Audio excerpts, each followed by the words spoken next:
Hi guys, welcome back to the channel. This month's video, we'll be looking through the portfolio to see how it's sitting as we close out April and head into May. Portfolio value right now is about 85,000 give or take, and it has been coming down from 88,000 at the start of the year, as has the overall market. We're also going to be looking through the dividends that I've received and go through some facts and figures, as well as of course at the very end looking through the holdings within the portfolio. Overall value since 2018 has still been ascending in the correct direction, but as of the last year, we've hit a little speed bump where it's been kind of consolidating as the market has been rotating from high growth stock last year more into value plays this year. So the portfolio is still pretty flat over the course of the year, which again is it's not too bad, I guess, considering some of the sell-offs that we've seen within the market. Asset allocation right now is international shares of 32%. We're actually up quite a bit in cash, and I'm going to show you exactly what stocks I've been selling. I have been doing a little bit of profit taking for a few various reasons. UK shares make up 27%. We've got property and funds making up 5.6 and 2% respectively. Looking into this in a bit more detail, we can see how the assets are split between the UK and international equities into each sector. Technology makes up about 16.83% and financials 14.69%. So these are the two of the heavy sectors that I've got within the portfolio, and you can run your eyes through the rest of the sectors to see how I'm allocated. I was a little bit slow in getting this done, and I have actually picked up a May dividend that's come through.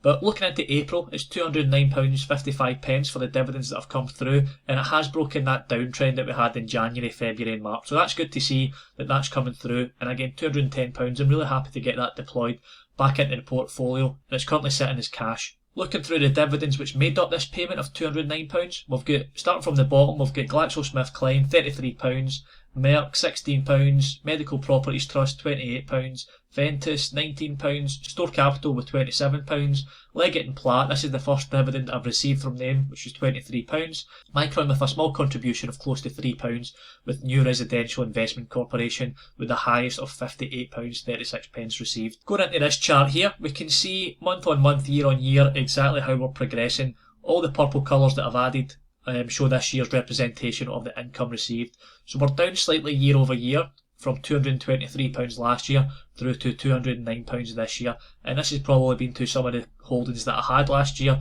since being liquidated for profits. Overall dividend income received over the last couple of years is sitting at £5,183, which I'm really delighted to see that we're over the 5,000 mark and hugely satisfied with that. Dividend income this year is about £744.12. I have been buying and selling quite a few stocks, mainly selling some positions, which I'll get into in a little bit more detail. I have been doing some profit taking to get some cash on the sidelines, as I don't think I'm going to be able to contribute as much to the portfolio from my own personal funds this year. Stock number one that we sold was Amgen. Amgen's a pharmaceutical company. I bought into this at the 14th of October last year, about £2,300. It had a really nice run up. And I did sell this towards the highs, which I'm delighted to get this, but it's not necessarily the aim of the game of selling at the absolute highs. We did get a nice profit on this one, as well as the dividends received at the bottom, which equated to £16 on the December payment. In March I got £18.61. So overall performance for this stock, we got capital appreciation of £632, £35 of dividends, with total gain of £667.55, or 30% of the money deployed into this company. Stock number two, and it's Merck, another healthcare company, which I did sell a little bit prematurely, but we bought into Merck of about £2,000 back in April time last year, and I did sell it just recently on the 11th of April, so we held this stock for just over 1 year. These are all the dividend payments here. I managed to get 4 payments from Merck, which was really generous of them, and the overall gains we got were capital appreciation £403, capital appreciation £403, dividend £60, and with a total gain of £463, or 22% of the capital invested. Another stock which I sold, and this one, I bought this a few years back. To be honest, I was yield hunting. I was kind of experimenting with what companies I was wanting to buy and hold.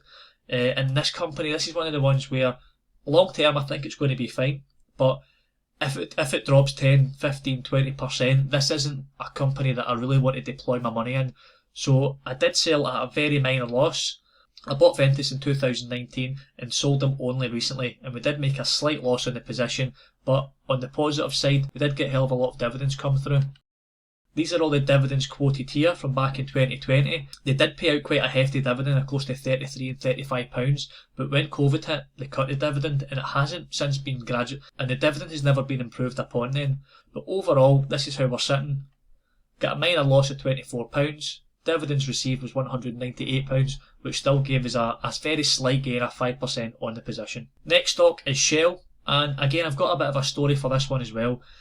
The buying and sell isn't accurate on the screen here or when I first bought this. This shows when Shell actually changed over to their new trading name. The dividends that I've received from Shell have been super generous, even though they cut their dividend a few years back, but they have been increasing it. Overall performance we got out of this one: capital appreciation was about £489, dividends £238, with a total gain of £727 or close to 21%.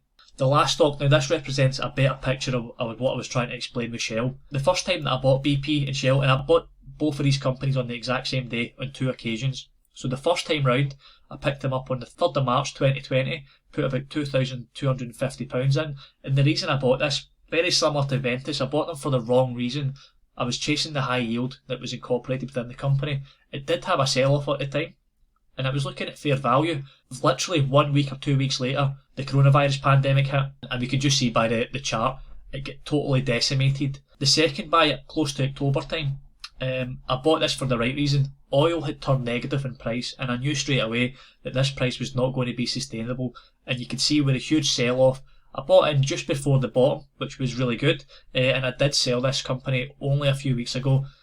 I do think it's got more to run, but as I said, I would like to get some more cash on the sidelines to move into higher quality companies, stuff like JP Morgan, Legal & General, and these are the sort of things that I've got on my radar at the moment. Dividends that have come through have been absolutely fantastic, from £44 down to 21 when they cut it, and it's been back up at £36 recently. Overall performance: capital appreciation of £223, dividends of £271.45, which gives me a total gain of £495 or just about 16%. I bought British American Tobacco last year as I thought it was offering a bit of safety. The price had come down and it offered a really strong dividend, and you can see from the 5-year chart that I've got here just how much of a downtrend it was on. I bought this company at a really opportune time, held on to it and got some nice dividends come through, £40 each time, and since then I had a really strong run up and I did sell the company. So the profits we got on this one: capital appreciation of £411.61, dividends £80, with a total gain of £492, or about 24% of the capital invested. That means in April, to total out things, by trading stocks or selling them and getting some profits, I made a gain of £2,134.80. When we look at this from 2020, from the stocks that I've been selling, by buying and selling stocks since the start of the year, I've managed to generate about £3,500 of excess cash that I've now got in the portfolio, looking to deploy if I see any companies at fair value. I did make 2 purchases this month. I picked up Citigroup when I was looking to add into my position. I bought about £820 worth, which gave me 21 shares at a price of $51. Secondly, I bought Barclays, spent about £2,400, picking up 1,673 shares at a price of £1.44. So this is how the portfolio is sitting right now. It's valued about £86,000. We've got a total cash balance of £27,360, and again that's due to the liquidation of some of the positions that you've seen earlier on. So running through from top to bottom: Alibaba down heavy 50%, Alkaline Water down close to 30%, Alphawave IP down close to 40%, BAE Systems does break that trend, but being a real good performer of up almost 57%. Barclays, one of the new positions that you've seen this month, slowly but surely performing okay, about 3% up as we speak. Boohoo Group down 38%, Canopy Growth, still got this in the portfolio, and it's a real stinker due to a decision that I made a few years back. Citigroup down 4.3%, which we did add into this a little bit. Coupang down close to 50%, probably looking to add into this a little bit to be honest. Darktrace down 10%, Energy Transfer down 18.8%, GAN down a whopping 73%, GlaxoSmithKline up 19%, Goodbody, again same scenario as Canopy, bad decision, bad choice, and we've got the results here to prove it. Greencore Group down 13%, Iomar up 19%, Leggett & Platt 6.7%, Medical Properties Trust 5% positive, Micron is up 11%, Money Supermarket down 30%, New Residential Investment Corp up 22%, and that does pay a whopping dividend as well, so that's really pleasing to see that. Organon is pretty flat, Palantir down 43%, Polar Capital Holdings down 15%, SoFi down 55%, Store Capital break even, Tattooed Chef down 43%, Vodafone down 10%, and Walgreens Boots Alliance down 13%, which equates to a negative result of 24% of about £18,600. But we do have a little positive take on this, as we do have quite a lot of cash with a possibility to break this trend. And my portfolio really has got a story of two halves. You can see that the growth stocks have been totally decimated, whereas the value companies that I've got have been pretty decent performers. So guys, that'll pretty much round up this month's video. I hope you've enjoyed looking through the portfolio, and I'll catch you all in the next one. Cheers.